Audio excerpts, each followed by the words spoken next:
everybody. So Sabrina and I are going to go through the steps that we took to domicile in Florida.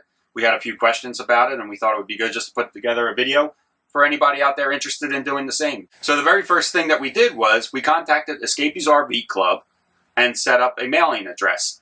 And at the same time, we also set up a home address with them.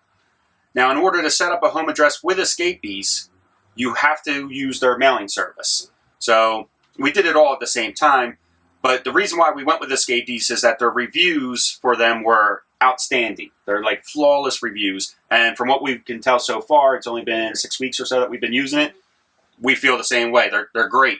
But we would like to hear in the comments if anybody's using a different service and they like them just as much or want to recommend other services to somebody. That'd be great too. Yeah. Always enjoy feedback. So we set up our mailing address first. Mailing address is Texas. All of our mail goes to Texas. And then we give them a call and say, hey, we're on B in such and such area, and here's the address. Could you forward all of our mail to us? And it's worked it's great. really well. The only part that's a little off or a little confusing, I guess, is when we're filling out paperwork, we have to keep in mind that our home address is not the same as our mailing address whenever you need to fill out any type of paperwork.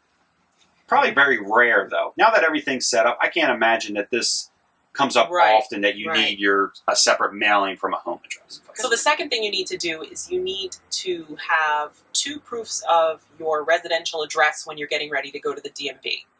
So to do that, you have to change your address to your new residential address on your financial statements, your credit cards.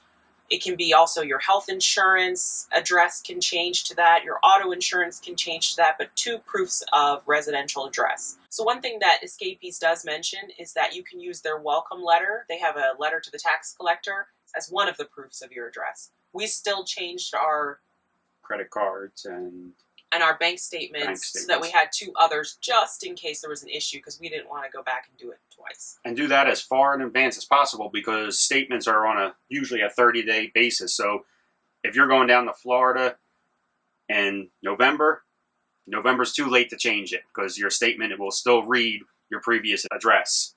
Make sure you do it September or October at the latest. Right. And then the other thing to keep in mind, you can change it whenever, but the statement you're bringing there has to be within 2 months of you going down there. Step 3, get Florida car insurance. Set it up before you head down to the DMV. Because they will ask you for proof of it.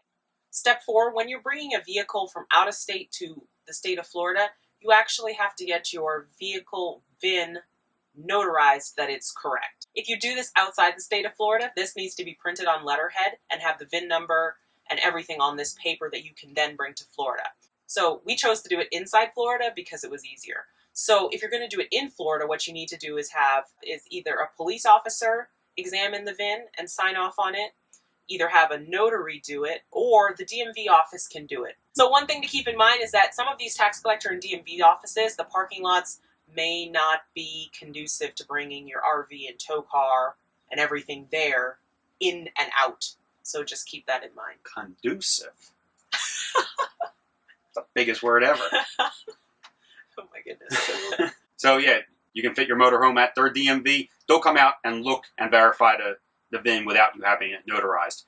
We didn't take that chance. We went to a Wells Fargo. The person at Wells Fargo came out, looked at our VIN, and notarized the paperwork.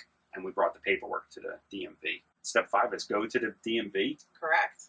Yeah, we're going to the DMV now. Isn't that obvious? That you have to go to the DMV? It's the next step. You said make a list with steps. I made a list with steps.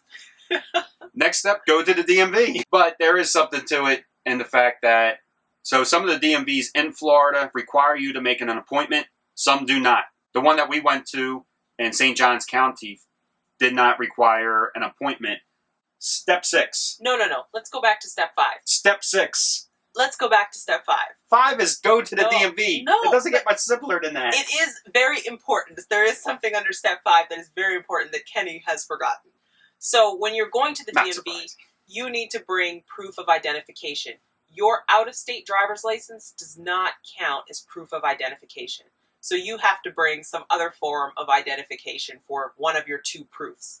So, for example, So what is it? It is written down. I didn't see It's that. on the list. You said make a list. It's on the list.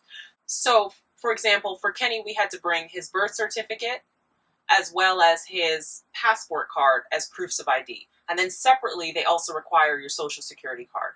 You guys may not know, but I am a Canadian. So I had to bring my naturalization certificate, my social security card, and my passport card to prove identification. The other thing to keep in mind when you go to the DMV is to bring your out-of-state registrations for your vehicles, because they will ask you for that. Now step 6. Now step 6. I So knew it. step 6, you can register to vote at the same time while you're at the DMV.